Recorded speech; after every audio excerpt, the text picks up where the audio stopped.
I am again with another topic, pesto production, instructions on making and jarring fresh basil or specialty pesto, high turnover.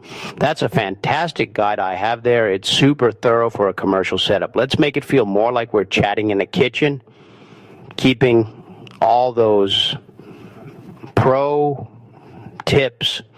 Let's make pesto. A friendly guide to perfect fresh batches. Making high-quality fresh pesto is honestly a joy. It's all about celebrating those bright, punchy ingredients.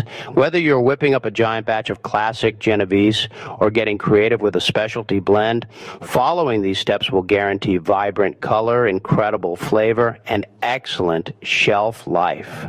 Phase 1, getting our A-team ingredients ready. Think of this phase as the foundation. The better your ingredients, the better your pesto.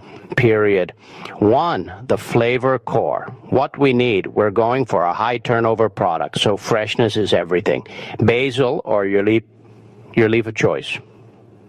The sauce, this is the soul of the sauce. It needs to be screamingly fresh, deep green, and happy. No brown spots or wilting allowed. If you're using something else, like peppery arugula or bright mint, same rules apply. The crunch, nuts. Traditionally, we use beautiful pine nuts. If you're branching out to walnuts or almonds for a unique flavor or to save a bit, that's great. Just make sure they are raw. Always, toasting them speeds up rancidity, and we want this pesto to stay fresh. The umami bomb, cheese. Don't skimp here. Authentic Parmigiano Reggiano and or Pecorino Sardo brings that essential savory, salty depth. Grate it right before you use it for the best punch of flavor. Garlic. Keep it fresh, keep it real. Fresh cloves only. EVOO, extra virgin olive oil. Go for a good quality oil that has a light, grassy flavor. The oil is the binder, the flavor carrier, and the preserver, so choose wisely. 2, the golden rule. Dry basil. This step is non-negotiable and the secret to a bright green pesto that lasts. Washing and drying. Wash those leaves thoroughly, but then you must dry them completely. Water is the enemy. It encourages browning and spoilage. Use a big salad spinner, or if you're making a massive batch, an air drying system until every leaf is bone dry. Precision. Since we're making big batches, grab your kitchen scale, weighing every ingredient, the leaves, the nuts, the garlic, and the cheese, is how you ensure batch 10 tastes exactly like batch 1. Consistency is key in a commercial kitchen. Phase 2, the action phase, blending without burning. Here's where the magic happens, but we have to be gentle. The biggest threat to vibrant pesto is heat. Heat turns the basil dull, brown, and sad. 1, start with the hard guys. Toss your garlic and nuts into your big food processor or industrial chopper.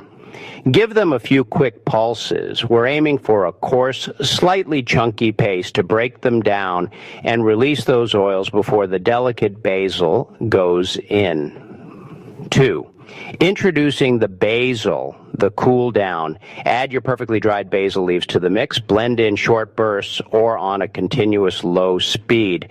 We want the leaves bruised and chopped to release all that beautiful essential oil. PRO tip, stay chilly. As the machine runs, friction creates heat. If your mixture gets warm, it's game over for the color.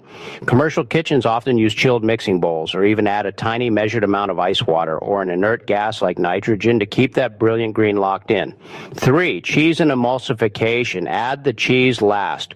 Stop the machine, scrape down the sides, and toss in your grated cheese. Pulse just until it's incorporated. If you blend the cheese too long, it can make the pesto dense and separate the oils. Slow drizzle of EVOO with the mixer running on a low, steady speed. Start slowly drizzling in your pre-measured olive oil. Don't rush this. The slow addition helps the oil bind the solids into a smooth, creamy emulsion. If you dump it all in, you risk separation and a greasy texture. Blend only until you hit that perfect velvety consistency. Thick, spoonable, and definitely not watery. Phase 3, making it last, preservation and jarring. You made perfect pesto. Now we secure it for its journey to the customer. 1, taste, test, and tweak. Give it a final taste. Add your salt and freshly ground black pepper now. Remember, the cheese is already salty, so season conservatively.